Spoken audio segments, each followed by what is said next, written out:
Alexis Cubit, Courier Journal Sports, covers Louisville. And what a nice weekend it was for them. They're jumping up into the top 25 higher and higher. Alexis joins Paul Craig, and I'm David Smoak. Alexis, thanks for your time as always. Is this maybe earlier the success than people might have thought? Yeah, no, I definitely think so. Jeff Brohm came in and talked about, he doesn't want this to be a rebuilding situation. He wants to win now. And I think, of course, fans kind of rally behind that. But when you look at it and you think, okay, you're bringing in 26 transfers. You've got, literally almost half of your team being new, including freshmen. I don't know that anyone really expected a 6-0 start. I mean, the schedule was favorable just because, you don't have Florida State, you don't have Clemson, you don't have North Carolina. But I don't know that anyone really expected it to go this way. So it definitely has been a shocker. You kind of wonder with the NC State game, you're like, all right, they're going on the road.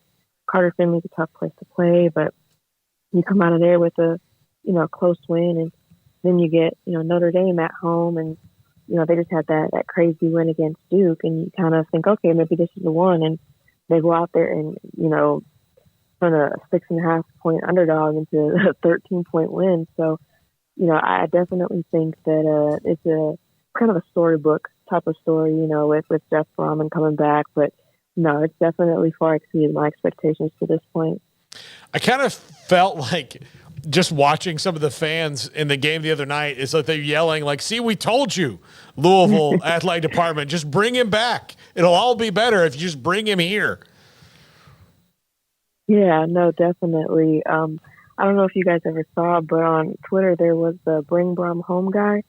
That was this Twitter account that literally, I think every game last year was just anti-Satterfield, pro-Brohm type stuff. And this guy was getting requests up the creek when, Brohm finally got hired because he'd been the driving force behind this campaign, had a whole hashtag and everything. So, no, yeah, I know someone who told me, last December, just wait, this is going to be something really good. And I was like, all right, I'm going to hold you to it. Like, please do. And so I texted him Saturday night. I was like, well, you were right. So, no, I think there's definitely one of those moments where, fans are excited, and definitely a good move by Josh Hood to go ahead and get that deal done. Alexis, I comb box scores every week and become pretty familiar with various names. And Jawar Jordan there for Louisville is a guy who stands out every single time. Can you just speak to his abilities, what you've seen, and how impactful he is for this Cardinals offense? Yeah, no, first of all, Jawar's story is really interesting because, he came here from Syracuse, and then, he sat behind Jalen Mitchell and Tyron Evans last year and didn't really get an opportunity until late in the season because, Jalen transferred, Travion transferred. They had a bunch of guys transferring, and Tyon obviously going to the league. But, he had really good Fenway Bowl game, offensive MVP, and then, you come into this season, you pretty much figure he's going to be the starter, but he's really kind of taken off. He's so fast. He's just so fast. Mm-hmm. All he has to do is beat that one guy, and he's off to the races. And I think he's got I can't even remember how many, was it 70+ yard plays, and just an incredible talent that was a little bit of a hidden gem, but has really kind of come into his own and been a go-to player for Louisville this season. It's been fun to watch because he's kind of a quiet kid, but then you watch him play, and he's just so electric. And so definitely been one of the highlights of his offense so far. There's a note from the Media Blitz that with Louisville's win against Notre Dame, Louisville has defeated an AP top 10 opponent back-to-back years for the first time in program history. Last year they beat Wake Forest and Sam Hartman, and this year they beat Notre Dame and Sam Hartman. With Sam Hartman, yep. Yeah, I don't know what it is. Either it's Louisville really doesn't like Sam Hartman, or Sam Hartman really doesn't like playing in that stadium, but it's just not good for him. I think it was 5 sacks last year, 5 sacks this year, a couple turnovers this year. I think it was 4 interceptions last year. They just found a way to really get in his head. And, you kind of wonder because he did switch programs, different systems, and all those things. But no, it was still the same. So I think after that, literally the first drive, Quincy Riley gets the interception. You kind of get the feeling that, okay, it's going to be a a Wake Forest game. The score wasn't quite as bad, but I mean, same result. So yeah, I don't think Sam Hartman will be back in Louisville anytime soon.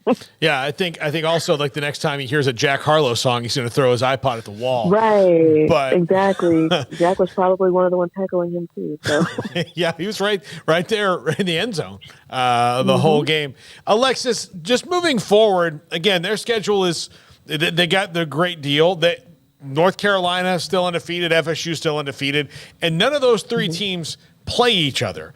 How much of that is a little bit of a motivation for Louisville to not only take this big win over Notre Dame, but to kind of keep it rolling and avoid traps along the way? I know they play Miami, but they just had the most humiliating moment in the last 20 years in college football.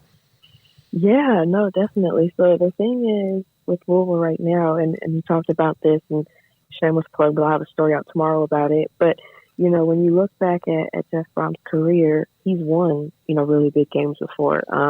He was part of Illinois' 6-0 start. He was on that coaching staff, but then Illinois lost 6 straight. And then after every top 5 win that he's had, they lost the next game. So, it's as impressive as beating Notre Dame has been. I think right now it's a matter of, okay, how will they respond to this? It is the perfect trap game. And they've won one game against, Wofford, and then have lost the last 4 games.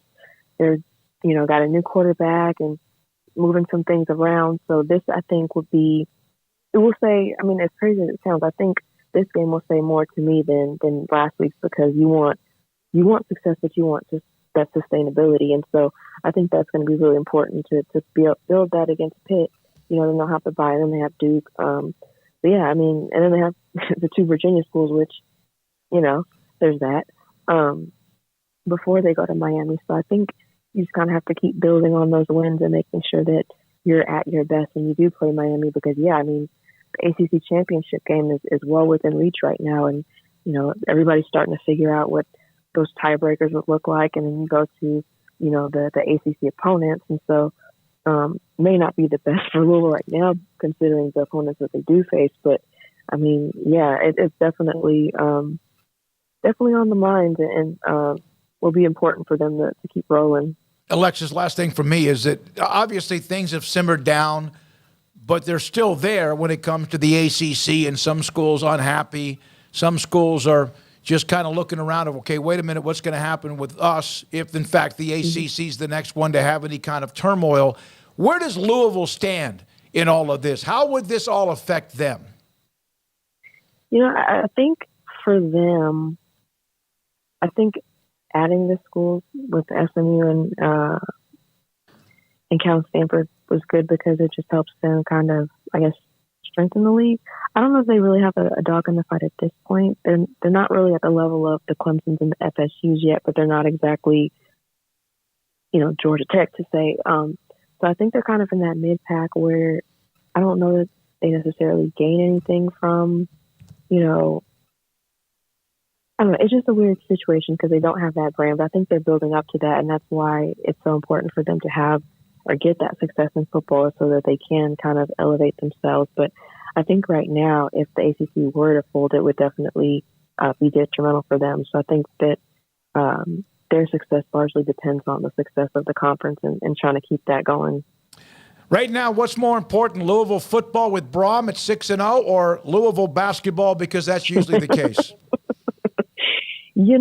I think basketball has been put on hold for a little bit, which is crazy to say in this city. But I mean, you look at last year where they won, 4 games in men's basketball, and right now, football sitting at 6-0. So, yeah, there's.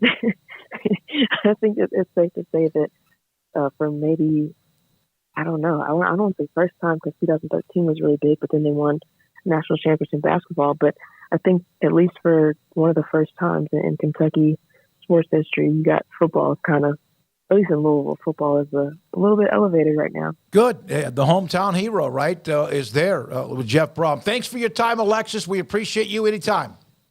Actually, one last thing I want to say, because I didn't say this last time. Congratulations to Paul. So excited for you and happy for you, and wish you all the best with your new wife. Oh, thank you, Alexis. That means a lot. Yeah. Yes. Yeah, I forgot to say that last time, but I was like, have to do that. That's sweet Yes. as heck. That's Well- just so sweet. One day you'll have to meet Amanda. Just so I can get I was gonna Alexis's official stamp of approval. So Right. My invitation got lost in the mail, though. That's okay. Oh, wow. And that's a great way to end it right there. Alexis Cubit, the Courier Journal News with us on Louisville, Colonel